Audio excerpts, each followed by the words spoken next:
আমার আজকের রেসিপিটি কাঁচা কুমড়ো, কচু, পুঁইশাক এইসব দিয়ে তৈরি করছি একটি স্পেশাল মশলা দিয়ে, যেটির জন্য কিন্তু এর স্বাদ অনেক গুণ বেড়ে যাবে।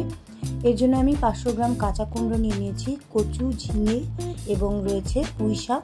আমার আজকের এই রেসিপিটি নিরামিষ দিনের জন্য বা যে কোনো পূজা পার্বণের ভোগের সাইড ডিশ হিসেবে বানানো যাবে।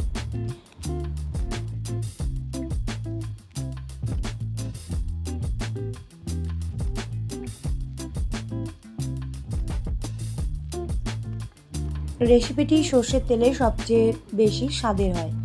এর জন্য এখানে আমি হাফ কাপ পরিমাণ সর্ষের তেল দিয়ে দিলাম। সর্ষের তেল গরম হয়ে গেলে প্রথমেই আমি বড়িগুলোকে ভেজে নেব, ভেজে তুলে রাখতে হবে। এগুলো একদম শেষে বড়িগুলো ভেঙে তার উপরে সবজিটির উপরে ছড়িয়ে দিতে হবে।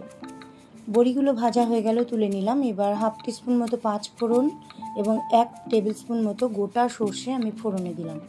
কিছু কাঁচা লঙ্কা পুরো সরু লম্বা করে কেটে নিয়ে এখানে দিয়ে দিচ্ছি। প্রথমে আমি কচুগুলোকে হালকা করে ভেজে নেব। কচুগুলো যাতে সিদ্ধ হয়ে যায় তাই জন্য আমি লবণ দিয়ে ঢাকনা চাপা দিয়ে 5 থেকে 6 মিনিট প্রথমেই এটাকে কুক করে নেব।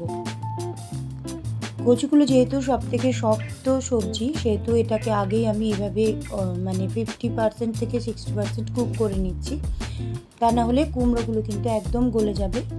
এরপর আমি কুমড়োগুলো অ্যাড করে দিলাম। হাই ফ্লেমে কুমড়োগুলোকেও ভেজে নিচ্ছি, সেই সঙ্গে কালারের জন্য হলুদ দিয়ে দিলাম। এবার ভালো করে হাই ফ্লেমে এটাকে নাড়াচাড়া করে নিচ্ছি। এবার আমি দিয়ে দেবো ঝিঙে। যেহেতু এর মধ্যে লবণ দেওয়া আছে, ঝিঙে দিলেই কিন্তু এর থেকে জল বেরোবে। ঝিঙেগুলো দিয়ে অল্প কিছুক্ষণ নাড়াচাড়া করার পর পুঁই শাকগুলো আমি এর মধ্যে দিয়ে দিচ্ছি। পুঁই শাকটা যেহেতু ভীষণই তাজা, তাই আলাদা করে কোনো জল ব্যবহারের দরকার নেই, এর থেকেই জল বেরোবে। আর আমি বেশ কিছু পুঁই শাকের ডাঁটা নরম দেখে এখানে আমি অ্যাড করে দিলাম। অল্প সামান্য পরিমাণে আরও লবণ অ্যাড করে দিচ্ছি। দিয়ে দিচ্ছি হলুদ, কাশ্মীরি রেড চিলি পাউডার। এবার ঢাকনা চাপা দিয়ে আমি 3-4 মিনিট মতন রান্না হতে দেবো। সবজিগুলো নিজেই কমে আসবে, তারপর আমি এটাকে নাড়াচাড়া করে নেব।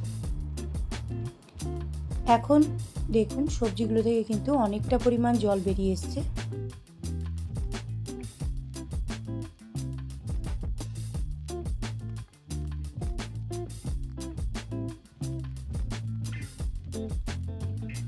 এখানে আমি একটা কচু নিয়ে এটাকে আমি কেটে দেখাচ্ছি, এরকমভাবে সিদ্ধ হয়ে গেছে। যেহেতু কচুটা অনেকক্ষণ আগেই আমি রান্না হতে দিয়েছিলাম, সেহেতু কচুটা কিন্তু সিদ্ধ হয়ে গেছে, কুমড়োগুলো কিন্তু গলে যায়নি। এইভাবে বানালে কুমড়োগুলো গোটা থাকবে। আর মাঝে মাঝে আপনারা কুমড়োর কিছুটা করে খোসাও রেখে দিতে পারেন, তাতে করেও কিন্তু কুমড়োগুলো গলে যাবে না। এখন বড়ি যেগুলো আমি ভেজে রেখেছিলাম সেগুলো আমি ভেঙে এর মধ্যে কিছুটা বড়ি দিয়ে দিচ্ছি, আর কিছুটা বড়ি আমি যখন প্লেটিং করব সেই সময় গার্নিশিংয়ের সময় দেব বলে রেখে দিলাম। এখন দিয়ে দিচ্ছি স্বাদের ব্যালেন্সের জন্য চিনি। যেহেতু মিষ্টি কুমড়োটা যদি খুব পাকা হয় চিনি দেওয়ার দরকার হয় না, কিন্তু কাঁচা কুমড়োতে অল্প একটু চিনি দিলে কিন্তু খেতে ভীষণ ভালো হয়। এখন আমি একটা স্পেশাল মশলা বানিয়ে নেব, একটু বেশি করেই বানিয়ে রাখবো। আমি 1 থেকে 1.5 টেবিল স্পুন মতো গোটা সর্ষে দিয়ে দিলাম। কিছুটা পরিমাণ 5 ফোড়ন দিয়ে দিচ্ছি কয়েকটা শুকনো লঙ্কা।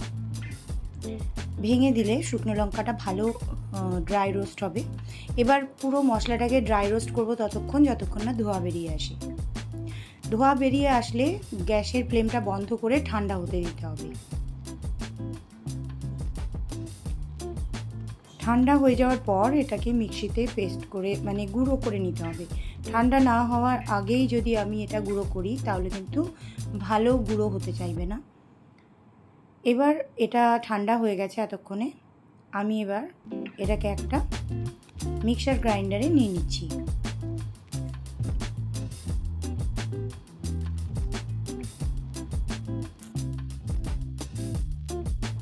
এখানে এখন আমার মশলাটা বানানো হয়ে গেছে।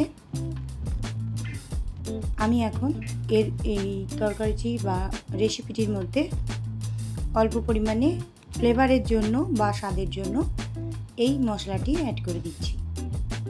যখন পুরো তৈরি হয়ে যাবে ঠিক সেই সময়। এখন ভালো করে মিশিয়ে নিতে হবে। এবার আমি প্লেটিং করে নিচ্ছি। এই রেসিপিটি কিন্তু আপনারা যে কোনো নিরামিষ দিনে বা পূজা পার্বণের সাইড ডিশ হিসেবে ব্যবহার করতে পারেন।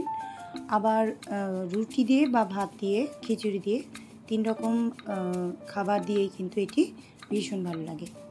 রেসিপিটি ভালো লাগলে লাইক, কমেন্ট, শেয়ার, সাবস্ক্রাইবের অনুরোধ রইল। আবার দেখা হচ্ছে আগামী রেসিপি নিয়ে। সবাই খুব ভালো থাকবেন, অনেক অনেক শুভেচ্ছা রইল।